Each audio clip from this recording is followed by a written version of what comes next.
Well, it's really a pleasure being here at the Comic-Con today, and I'm glad you enjoyed the movie. Bruce, who I've known for about 10 years now, in fact, first time I met Bruce was in New York City about 9 years ago when I was fighting. In fact, I was fighting for the world title, and that's when Bruce was doing the Green Hornet series, and he came back there as a celebrity guest. And after I won the title, the promoter introduced me to Bruce, and so we started talking about our philosophies in the martial arts and so forth. And anyway, we were both staying at the same hotel, the Americana in New York, and we started walking over to the hotel. As we got going up the elevator, I remember Bruce was staying on the 7th floor, and I was on the 9th. As we got to his floor, we were really getting pretty involved into our conversation. So instead of me going up, I stepped out in the hallway with him, and this is like 11:30 at night, and we started working out in the hallway. And next time I looked at my watch, it was 7 o'clock the next morning. And it was amazing because the guy he had so much knowledge and, as you know, on the screen, ability, that it seemed like an hour had gone by as far as us working out and exchanging ideas.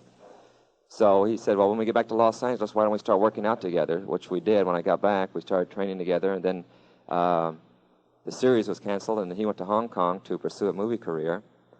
When he went to Hong Kong, his first movie, the biggest grossing movie in Asia, before Bruce went over there, was The Sound of Music. It had grossed $2.4 million, which again was the biggest movie ever grossed in the Orient. Bruce did the first movie called The Big Boss, which over here was The Fist of Fury, and that one grossed $3.2 million, which is $800,000 more than The Sound of Music. Then he did The Fist of Fury, which over here was called The Chinese Connection, and that one grossed $4.3 million. And then he called me up and he said he'd like to do a movie with a real good fight scene in the movie.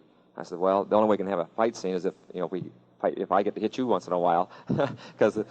And he said, well, yeah, naturally, we'd make it a back-and-forth type fight. So anyway, that fight scene that you saw took us 5 days to do. And in Asia alone, the movie grossed over $11 million. It's the biggest grossing movie in the history of Asia, and they don't think anything will surpass it for a long time. Then Bruce naturally did Enter the Dragon, which was his last movie, and it was probably the biggest grossing movie as far as martial art movies go. But Bruce was 32 years old. Let me explain something about his death too, because there's, I guess, so many rumors that are going about how he passed away and so forth, about touch of death and drugs and so forth. And so I'd like to clarify that before we go on with the demonstration. Is Bruce in 1968? He's pretty heavy in the weightlifting, as you could tell. He was very well built. And he was lifting weights one night with Kareem Jabbar, who was a student of his when he was in Los Angeles, playing at UCLA.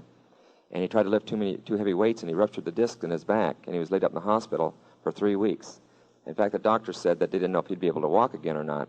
But of course, with a person like Bruce, who's got the drive and determination to achieve anything in life, he was up in about a month, and within 3 months, he was as strong as he ever was. But he had constant back pains from that day on, and he was having to take medication to keep the muscles in the back loose and relaxed. So what happened is that when he was in Hong Kong preparing for his next movie, he was working with a girl named Betty, and who was going to co-star with him, and he got a severe headache. So Betty gave him some antibiotics for the headache, and with the medication he had taken for his back and the medication he had taken for his headache, they reacted to each other and made his brain swell up, and it created an aneurysm or ruptured blood cells in his brain, and that's actually what happened. So if anyone asks you what happened, you can tell them the true story.